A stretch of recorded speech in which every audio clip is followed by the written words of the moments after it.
Hi guys, in this video I want to show how you can change fuel filter. In our case, fuel pump began to make noise which indicate a clogged fuel filter.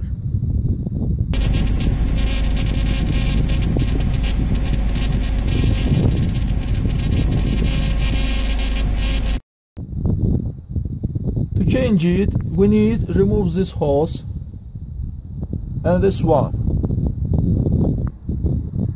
so that the fuel does not leak out. We need to hold it to something. To change, buy a new one.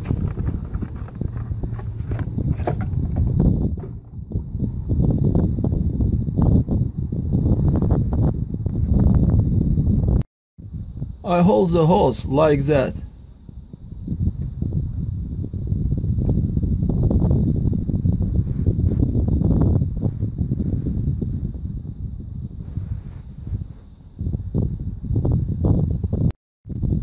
That's all to work. Thank you for watching. Subscribe to our channel and put like.